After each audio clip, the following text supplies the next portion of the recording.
मुंबई। लगभग 25 साल का एक लड़का इस शहर की सबसे ऊंची बिल्डिंग के टेरेस पर खड़ा था, रेलिंग को दोनों हाथों से पकड़कर अपनी ही सोच में डूबा हुआ। समंदर सी नीली आंखें और उनमें भरा खालीपन। तभी पीछे से एक आवाज आई और उस लड़के ने पीछे मुड़कर देखना जरूरी नहीं समझा, जैसे वो जानता था कि वो आवाज किसकी है और क्यों है।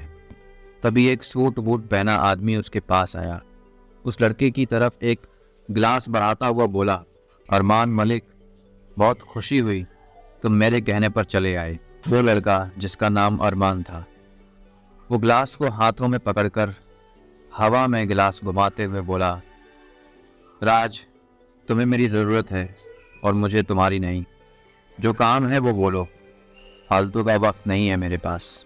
राज गिलास में भरी शराब को गले में उतारते हुए बोला, यही बात तो तुम्हें बाकियों से अलग बनाती है अरमान, सीधे पॉइंट पर आते हो। अरमान गिलास होठों से लगाते हुए बोला, तारीफ सुनने का शौक नहीं है मुझे, काम बोलो। राज ने टेबल की तरफ इशारा किया और वो दोनों वहां आ गए। अरमान उस टेबल पर रखे मैप पर नजर घुमाने लगा, जो कि किसी बिल्डिंग का नक्शा था। राज ने उस मैप पर हाथ फेरते हुए कहा, यह मेरा सपना है, जो कि मेरे अंकल के नाम है। मैंने उनसे कहा कि वो बिल्डिंग मुझे बेच दें। मैं वहां पर बार और क्लब बनवाना चाहता हूँ। इसके लिए मैं उन्हें मोटी रकम दे सकता हूँ, बाकी लोगों से ज्यादा। लेकिन वो नहीं माने। ये कहते हुए राज ने अपना हाथ टेबल पर जोर से मारा।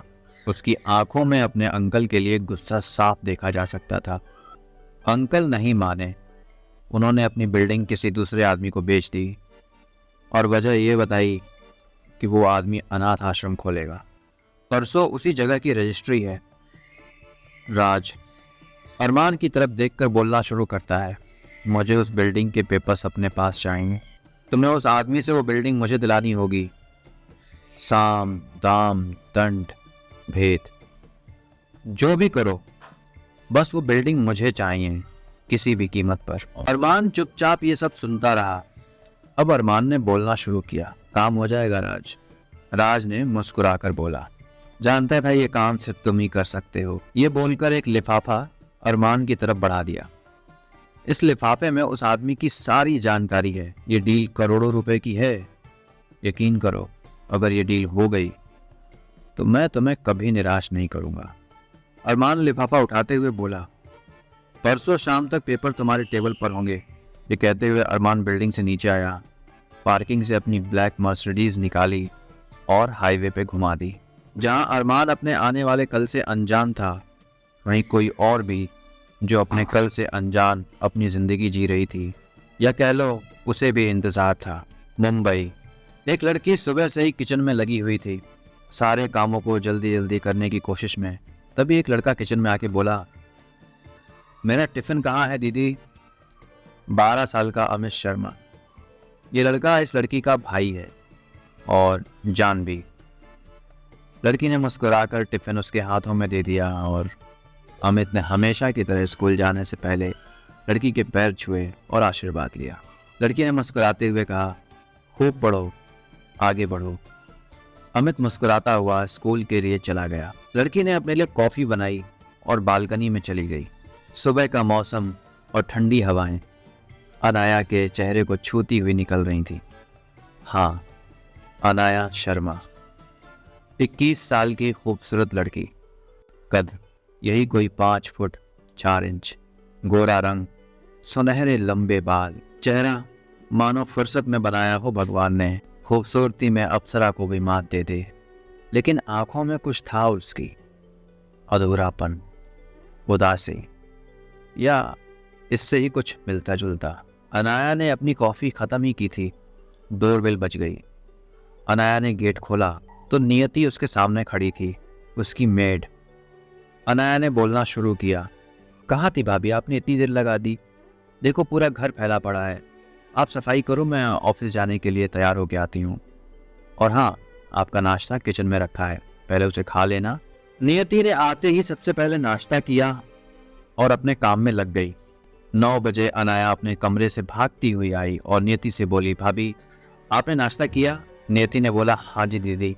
आपका टिफिन पैक कर दिया है। अनाया ने नियति को थैंक यू बोलकर नियति के साथ घर से बाहर निकल गई। अनाया ने अपनी एक्टिवा स्टार्ट की और अपने ऑफिस की तरफ चल पड़ी। अनाया अपने ऑफिस पहुंची और एक्टिवा पार्किंग में लगाती हुई लिफ्ट की तरफ बढ़ी। तभी उसे उसकी दोस्त अपूर्वा मिल गई। दोनों बातें करते हुए अपने केबिन की तरफ बढ़े। अनाया अपने केबिन में आकर बैठी ही थी कि तभी पियोन आया और कॉफ़ी देते हुए गुड मॉर्निंग विश की। हमेशा की तरह अनाया ने उसे भी मॉर्निंग विश किया और हालचाल पूछा। पियोन ने उसे बताया कि बॉस ने आपको उनके केबिन में बुलाया है। ये सुनते ही अनाया को खांसी आ गई। मन में ही बड़बड़ाने लगी, पता नहीं अभी कौन सा नया बम फोड़ेगा। 10 मिनट तो उसने ये सोचते हुए गुजार दिए कि लास्ट इवेंट में उसने कौन सी गलती कर दी थी जो उससे ये स्पेशल ट्रीटमेंट देने के लिए केबिन में बुलाया गया है। उसने खुद को हिम्मत दी, जो होगा देखा जाएगा। भगवान को याद कर बॉस के केबिन की तरफ बढ़ चली। उसने डोर नॉक किया और कहा, मे आई कम इन सर? कम इन, अनाया शर्मा, बॉस ने बोला। अनाया केबिन में आई और पूरे कमरे को ध्यान से देखना शुरू किया। पूरे केबिन में धूप और अगरबत्ती की महक थी और साथ में ढेर सारा धुआं भी। बड़ी बड़ी तस्वीरें, बिजनेस मीटिंग्स की फ़ोटो और दूसरी तरफ बहुत सारी ट्रॉफीज रखी थी। एक तरफ बॉस खड़े होकर लक्ष्मी माँ की पूजा कर रहे थे। उन्हें लक्ष्मी जी से बड़ा प्रेम था, मतलब धन से। अनाया पूरे 5 मिनट यूं ही खड़ी रही, बॉस की पूजा खत्म होने के इंतजार में। तभी बॉस के मंदिर की घंटी बजी। अनाया ने सोचा, बेटा अनाया तैयार हो जा, अब ये पेटू तेरी घंटी बजाएगा। बॉस सामने आया और अनाया को इशारे से अपनी पड़ी चेयर पर बैठने को कहा। 55 साल का मोतीराम चौरसिया, जी हाँ, अनाया का बॉस। चौरसिया इवेंट कंपनी का मालिक खुद भी अपनी चेयर पर बैठ जाता है और बोलना शुरू करता है। मिस शर्मा, आपको इस कंपनी में काम करते हुए कितना समय हो गया? अनाया ने बोला कि सर 3 साल 7 महीने। मोतीराम ने मुस्कुराकर कहा, गुड, तुम्हें याद है जब तुम आई थी मुंबई शहर में नई और आपने हमसे नौकरी मांगी थी? अनाया बोली, हाँ। मोतीराम बोलता गया, तो तुमने हमसे वादा किया था कि तुम हमें निराश नहीं करोगी। अनाया बोली, सर मुझे सब याद है, आपका एहसान है मुझ पे और मैं उसे कभी नहीं भूल सकती। मैं पूरी कोशिश करती हूँ कि आपको कभी कोई शिकायत का मौका ना दूँ। हमें पता है बेटा, तुम बहुत मेहनती हो। बॉस ने पहली बार अनाया को बेटा बोला था। अनाया अपनी आंखें बड़ी करके बॉस को देख रही थी और सोच रही थी, अमीन कोई चमत्कार हुआ है या कोई अगरबत्ती का धुआं इस पेटू के दिमाग में चला गया है? नो नेवर, ऐसा तो कभी हो ही नहीं सकता। यह सब सोचते हुए अनाया अपनी ही सपनों की दुनिया में थी। बॉस ने थोड़ी तेज आवाज में उससे पूछा, बेटा तुम ठीक तो हो? क्या सोच रही हो? अनाया एक झटके से अपनी सोच से बाहर आ गई और बोली, कुछ नहीं सर, बस ऐसे ही। बॉस ने बोलना शुरू किया, अनाया मैंने कुछ सोचा है तुम्हारे बारे में, और एक पेपर अनाया के सामने रख दिया। मोतीराम ने इशारे से पेपर को पढ़ने को बोला। अनाया के मन में इस वक्त तक बहुत कुछ चल रहा था। उसने मन में भगवान का नाम लिया और वो पेपर उठाया, पेपर पढ़ना शुरू किया। पेपर पढ़ने से लेकर उसकी लास्ट लाइन तक अनाया की आंखें बड़ी हो गईं। उसने बॉस की तरफ देखा। मोतीराम ने उसे मुस्कुरा कर कहा, यस बेटा, यू डिजर्व दिस। वो पेपर अनाया के प्रमोशन का था। Chaurasia event and organiser company की इवेंट मैनेजर बन गई थी। उसने खुशी से मोतीराम के पैर छुए और आशीर्वाद लिया।